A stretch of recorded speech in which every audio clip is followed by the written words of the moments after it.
Here's the problem. I've got a great big tree stump. It's probably a good solid 4 feet across. It's an old cedar tree. It's got more age rings than Joan Rivers. Now, I've got to get this down to the ground. Now, the way I got to start this project is I've got to grab a great big 36-inch chainsaw. Now, this is power, but of course I'm not going to do that dressed like this. I've got to get really good safety gear on, and that's the next step. So I'll be back in a second. So I've decked myself out in really good safety gear. I got the steel gloves on, I've got the chaps. Of course, I got a hard hat, even got earmuffs, and a face protector, of course. Now all I gotta do is fire this thing up.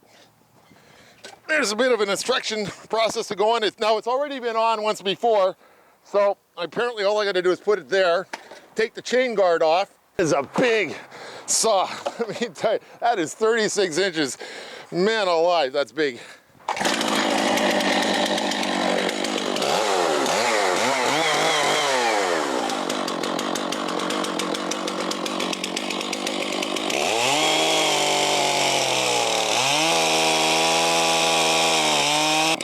Now what I've noticed so far is that this chainsaw really wants to dig into the wood. I'm not even pushing it at all. But we're gonna get through this, get it down about 6 inches above the ground, then we're gonna get the stump grinder. That's when the fun starts. I'll see you in about 1.5 hours.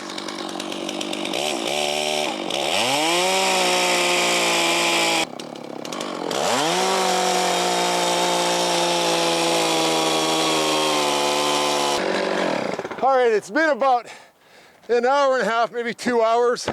The wood is really wet and rotten down here, so it's starting to get a lot of steam when I cut it. Now look at that wet, rotten wood. That's what makes this job especially tough.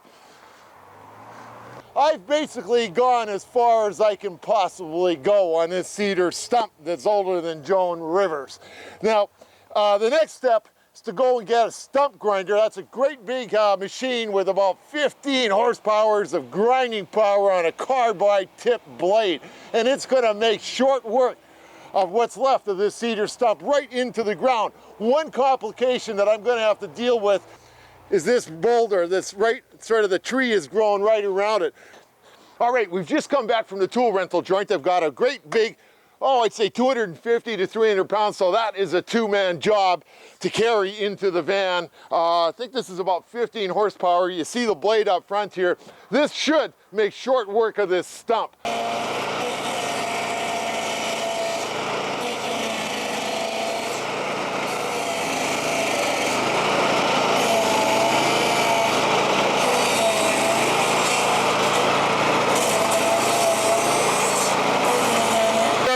Progress report. As we're looking here, this represents about pretty short work, probably 20 minutes or so. We're into this now. All right, I've let Adam take over. It is probably a two-man job. You wouldn't want to try to do this alone because it's a lot of work. What's happening is the stump grinder wants to dig its way in, so you have to use a lot of muscle power to hold that thing back so it doesn't jump ahead. But it's slow and steady. You can see we're taking chunks out at a time. What we have left is a whole lot of cedar sawdust, which, by the way, looks really good in the garden. That's going to be done next over here. Now, Adam and I have been trading shifts for about an hour, 20 minutes or so each. We've got about 60% of it done. Of course, cedar is a fairly soft wood.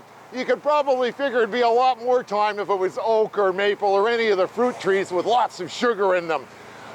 You know, after a few hundred of these things, I think I could probably apply to a dental school.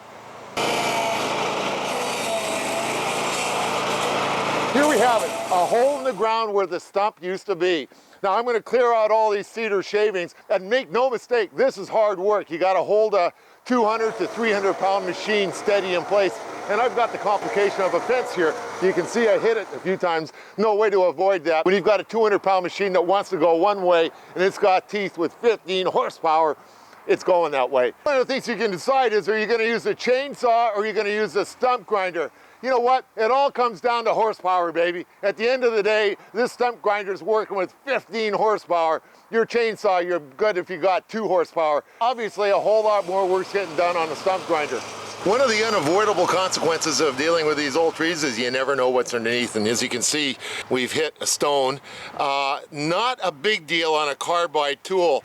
Let's take a look at the business end of a stump grinder. Oh, there's some good solid tungsten carbide, and even if that hits a stone here and there, it's not going to do a whole lot of damage to the tip. You don't want to be grinding into stone, of course. You can imagine we've got a whole lot of sawdust. Well, one of the projects is removing all that sawdust to get a good idea of where the stump starts and where the sawdust starts. What I'm gonna do is put some of that sawdust to fill up the hole, put some soil over top of that, and let Mother Nature take the rest. And next year, this time, I should be picking carrots. All right, look, got contractor pants. Get up there, yeah.